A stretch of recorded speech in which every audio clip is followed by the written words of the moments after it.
2015, the number of drug-related homicides in Mexico rose to 33,341 cases, a 15% rise in the previous year.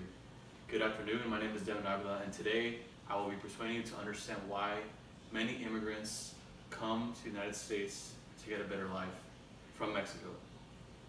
I'm credible in this topic mostly because I'm Mexican myself, and I have many family members that are actually stuck in Mexico and would do anything to cross over to the United States to make their lives better.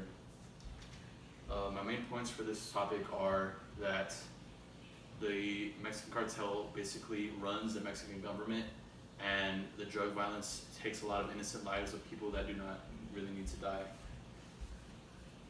To begin with, my first main point is that the Mexican cartel basically is always hovering over the Mexican government's shoulder. The cause for this is that the Mexican law enforcement and military is very weak and is always having trouble keeping the cartel at bay and keeping their citizens safe. A solution for this is in the thesis by Jacob Jeong Kim states that diminishing the formidable influence of Mexican drug cartels will likely reduce violence, corruption, sexism, drug violence, crime, terrorism, environmental damage, and human rights abuses. But this cannot be accomplished until the Mexican government, law enforcement, and military gets stronger, and it can get stronger with the help of its allies. But for this reason, a lot of people want to leave Mexico because while the cartel is basically running Mexico, it keeps the rich and powerful up there and does nothing to help the poor. And with no help, they basically cannot even put food on the table for their family.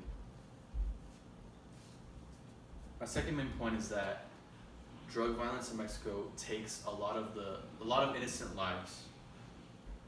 Cause for this is that drug gangs are inherently violent, and nowhere is this more true in Mexico, where Wild West style shootouts between the criminals and the cops is always happening. And a lot of the times this is saying that some people are just in the wrong place at the wrong time and end up losing their lives because of a drug cartel incident where law enforcement is trying to stop them.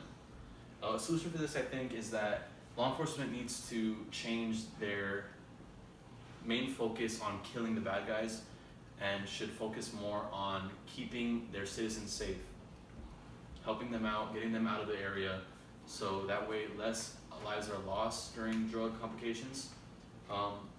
A story I have is I had a friend once, he had a good life in the United States, and he chose to make a quick buck selling drugs for the cartel right across the border from where I lived in Calexico, California.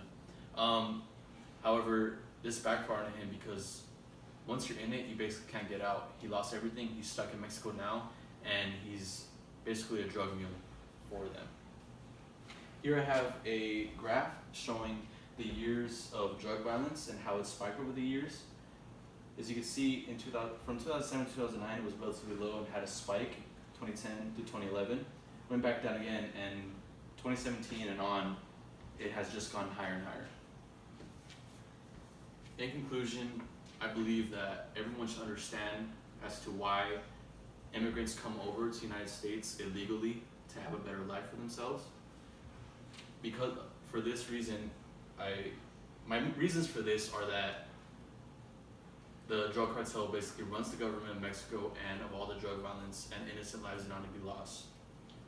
So next time you think that immigrants are coming over to steal jobs or bring drugs over, remember they just want a better life for themselves and their families. And a lot of the times they really do not want to leave Mexico because that's their home. Thank you.